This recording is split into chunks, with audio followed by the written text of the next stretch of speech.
USADA's been getting a bit of a bad rap lately, okay? Let me defend him a little bit and just telling you this. All USADA does is they provide out of competition random drug testing. So they go and collect the samples. And they're essentially out. There's a ton of logistics that go into that, but that's essentially it. It goes to a lab, that's crossed against the WADA testing standards, and then they come and report the results. That's what they're hired to do. That is what they are doing. So, before you come down on USADA and think you need to throw the baby out with the bathwater, they're doing their part of it. There then seems to be a lot of the regulatory and in what order does what and there's some frustration being created. So, but you got to clear USADA of that. USADA's role is a lot smaller than a lot of people think. It really is. They have their process. They follow their process. So there's been some pushback coming lately. And the UFC just put out a brand new policy this morning. I read about it this morning. And basically all they're going to do, if anybody comes back with a flag sample, is they're going to see that from start to finish before they ever report it. Now, of course, we're going to all be able to speculate, and we are all going to falsely speculate many times when we see some fighter not being booked, not, being put on a card and their name coming up. We're going to instantly speculate they failed a drug test. Sometimes we're going to be right, and a lot of times we're going to bury the wrong person. So let's be very careful of that going into this. But what the UFC has done is they said, look, we're going to see this thing start to finish. We're going to give them their arbitration process. We're going to give them due process.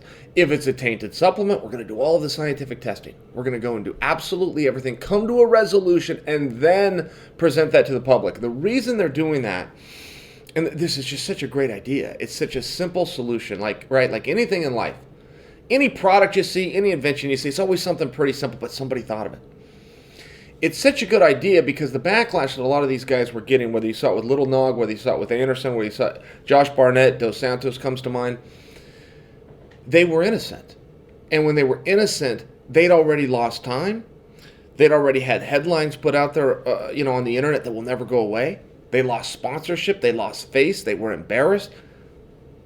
You can fix a lot of those problems, at least in theory, and I agree with the theory. We'll have to see how it plays out, but I fully agree with it. As soon as I read it, I go, perfect solution, guys. Great job.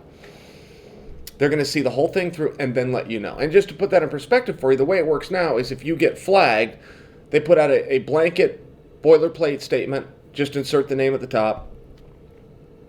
John Doe has been flagged by an USADA anti-doping violation. Due process will play out and blah, blah, blah, and you sign the bottom. We just see that rinse and repeat, and that guy is ruined. It's a very hard thing to come back from. So this would definitely, in theory, and I think in practice too, I think it's going to be very successful, it will protect somebody from that. It will also give some resolution. I mean, it's not very helpful to us as fans to know somebody's been flagged. That's not tremendously helpful information. They've been flagged. What were they flagged for? And how long are they out?